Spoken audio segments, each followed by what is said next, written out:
नमस्कार बंधुरा बंगघरे स्वागत। तो आमी आजके एक डिश बानाबो। तो डिम दिए आलू दिए एक रेसिपि बानाচ্ছি। আপনারা দেখুন এতে কি কি লাগছে। এখানে একটা আলু আছে, আলুটা আমি ছাড়িয়ে রেখেছি।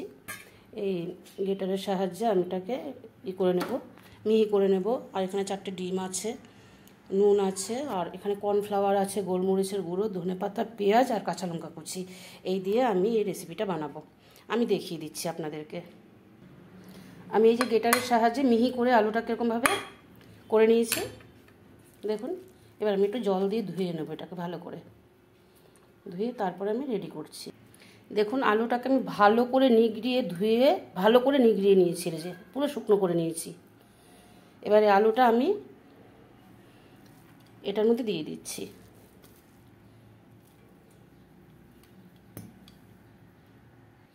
আচ্ছা, এবার আমি যেটা দেখাবো সেটা হলো এই ডিমগুলো আছে না, ডিমগুলোর কুসুমগুলো আমি তুলে নিচ্ছি।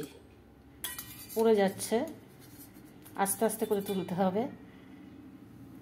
এই বাটিটার মধ্যে নিয়ে নিলাম, দেখেছেন একটা একটা করে কুসুম আমি তুলে নিচ্ছি। একটু আলতোভাবে তুলতে হবে, আমি তুলে আপনাদের দেখাচ্ছি।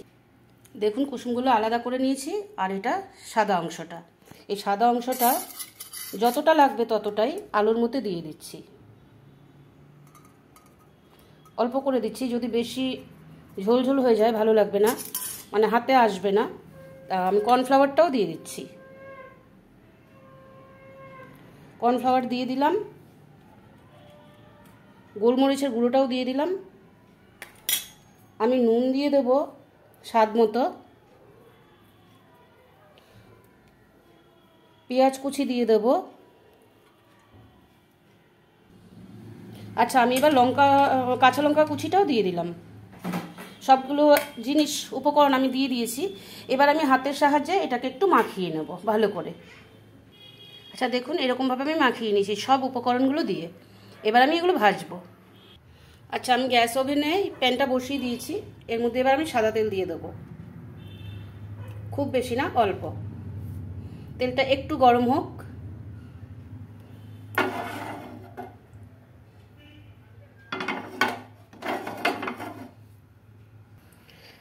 তেলটা আমি প্রথমে একটু হাই ফ্লেমে করে একটু ভালো করে গরম করে নিয়েছি, তারপরে কমিয়ে দিলাম। কমিয়ে দিয়ে তারপরে এগুলো আমি এক এক করে দিয়ে দেবো।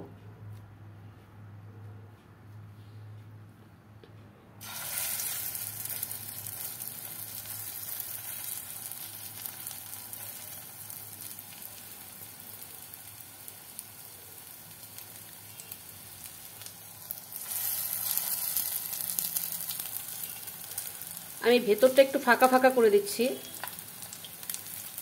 কেন ফাঁকা ফাঁকা করে দিচ্ছি আমি বলে দিচ্ছি আপনাদেরকে।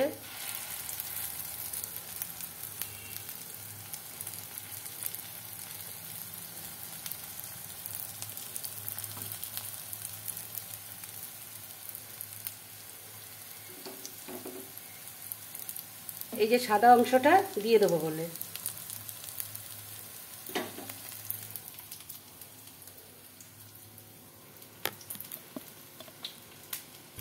আচ্ছা দেখুন, সরি আমি একটা কথা ভুল বলেছি, সাদা অংশ কুসুমগুলো দিয়ে দিলাম।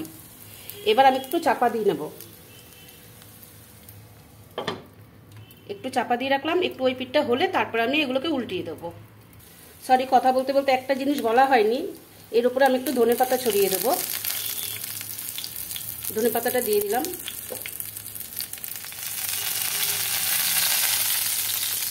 এবার আমি আরেকটু চাপা দিয়ে রাখবো। দেখুন আমি এক এক করে উল্টিয়ে দিচ্ছি। একটা উল্টানো হয়ে গিয়েছে, আর একটা উল্টিয়ে দিলাম। এটাকে উল্টিয়ে দিচ্ছি, দিয়ে আমি আবার একটু চাপা দিয়ে রাখবো। আমি একটু দেখে নিচ্ছি, দেখুন কি ভালো লাগছে দেখতে।